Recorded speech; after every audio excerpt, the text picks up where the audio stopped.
और यूक्रेन में भारी तबाही और सैकड़ों लोगों के मारे जाने के बाद अब यूक्रेन के सुरक्षा बल शवों को इकट्ठा करने में जुट गए हैं। इसके लिए कुछ वॉलंटियर्स भी सुरक्षा बल की मदद करते दिखाई दिए। इन लोगों ने शहर के अलग अलग हिस्सों में पड़े लोगों के शवों को उठाया और एक प्लास्टिक के बैग में बंद कर दिया, जिसके बाद इन सभी शवों को अंतिम संस्कार के लिए कब्रिस्तान ले जाया गया। शहर की सड़कों पर बिखरे पड़े ये शव कई बुरी तरह से जले हुए हैं, जिसकी वजह से उनकी पहचान करना भी अब मुश्किल हो गया है।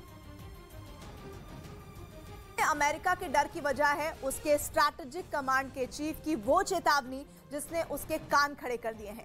अमेरिका की स्ट्रैटेजिक कमांड उसकी सेना को हर खतरे से जुड़ी बिल्कुल सटीक जानकारी पहुंचाने का काम करती है और उसी के हेड का दावा है कि चीन ऐसी खतरनाक परमाणु मिसाइलें बना रहा है जो कि अमेरिका तक में कहर ढा सकती हैं। इतना ही नहीं, अमेरिका की स्ट्रैटेजिक कमांड के मुखिया एडमिरल चार्ल्स रिचर्ड ने दो टूक कहा कि चीन अपने परमाणु हथियारों का जखीरा तेजी से बढ़ा रहा है, जो कि अमेरिका के लिए बहुत बड़ा खतरा है। इसलिए अमेरिकी सेना बिल्कुल भी आराम से नहीं बैठ सकती। खबर है कि एडमिरल चार्ल्स रिचर्ड ने दावा किया कि चीन ने अपने पश्चिमी हिस्से में न्यूक्लियर मिसाइल फील्ड बनाने का काम तेज कर दिया है, जिसमें हर फील्ड में 120 मिसाइल साइलो हैं। मिसाइलों को स्टोर करने के लिए बनाए गए अंडरग्राउंड कंटेनर को साइलो कहते हैं। अमेरिका का दावा है कि उन मिसाइलों साइलो में ऐसी ताकतवर मिसाइलें रखी हैं जो कि अगर चली तो उनकी जद में अमेरिका होगा। उधर यूक्रेन की जंग के 42 दिन बाद एक बार फिर से लगने लगा कि अमेरिका और रूस के बीच एक आर्थिक जंग छिड़ चुकी है। अमेरिका ने एक ऐसा दांव चला जिससे रूस के सामने ऐतिहासिक संकट खड़ा हो गया, तो इसकी परवाह न करते हुए पुतिन ने एक ऐसी चाल चल दी जिससे दुनिया भर में डॉलर की बादशाहत खत्म हो सकती है। इसलिए अब दुनिया भर में छिड़ी आर्थिक जंग साफ दिखने लगी है। अमेरिका ने एक ऐसी चाल चली जिससे रूस अपने ही देश में बुरी तरह फंस गया। रूस के सामने ऐतिहासिक डिफॉल्टर बनने की नौबत आ गई। रूस के बैंकों ने अपना बहुत बड़ा फंड अमेरिका के बैंकों में जमा किया हुआ था। रूस के बड़े बैंकों में वहां के नागरिकों का एक बहुत बड़ा सॉवरन फंड है, ऐसा फंड जिसमें रूस के लोग अपनी बचत की रकम जोड़ते हैं। इसी हफ्ते इस बॉन्ड से जुड़े करीब 60 करोड़ डॉलर रूस के इन बैंकों को वहां के नागरिकों को देने थे। रुपयों में रकम करीब 6,500 करोड़ रुपए होती है। इतनी बड़ी रकम नागरिकों को देने के लिए रूस के बैंकों ने अमेरिका के बैंकों में जमा अपनी रकम निकालने की कोशिश की, लेकिन अमेरिका ने ये पेमेंट रोक दी। इतनी बड़ी रकम का भुगतान रोके जाने से रूस के बैंकों को बड़ा झटका लगा। झटका इसलिए क्योंकि ये डॉलर बॉन्ड थे।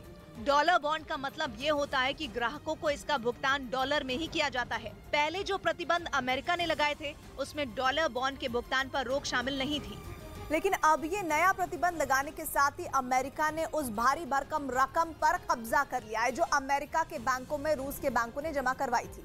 अब रूस के सामने संकट ये है कि जो डॉलर उसके पास पहले से जमा है वो उनका इस्तेमाल बैंकों का कर्ज भुगताने में करे या फिर जंग की तैयारी करने में, क्योंकि रूस के पास अब विदेशी मुद्रा भंडार भी तेजी से खत्म हो रहा है। विदेशी मुद्रा भंडार का सीधा मतलब डॉलर से है। अगर डॉलर खत्म हुए तो रूस के सामने भी संकट बढ़ेगा। इसलिए पुतिन ने ऐसा पलटवार किया जो अमेरिका को बैकफुट पर धकेलने वाला है। ऐसी चाल चली जिससे बाइडेन चारों खाने चित हो गए। पुतिन ने इस बार ऐसी इकोनॉमिक स्ट्राइक की जिससे दुनिया का कारोबार करने का तरीका हमेशा के लिए बदल सकता है। चाल तो चली गई मॉस्को में, लेकिन असर केवल अमेरिका पर नहीं बल्कि पूरी दुनिया पर होना तय है, क्योंकि रूस ने तेल और गैस के अपने ग्राहकों से कह दिया है कि अगर रूबल न हो तो भुगतान गोल्ड में यानी सोने में किया जा सकता है। पूरी दुनिया की अर्थव्यवस्था पुतिन की इस चाल से हिल सकती है, क्योंकि डॉलर में होने वाला दुनिया का एक बहुत बड़ा कारोबार ऐसा होगा जिससे डॉलर गायब हो जाएंगे। रूस अपने देश में आने वाले गोल्ड का इस्तेमाल अपने हिसाब से कर सकता है। चाहे तो गोल्ड के बदले रूबल भी छाप सकता है, जैसा दुनिया में सदियों से होता रहा है,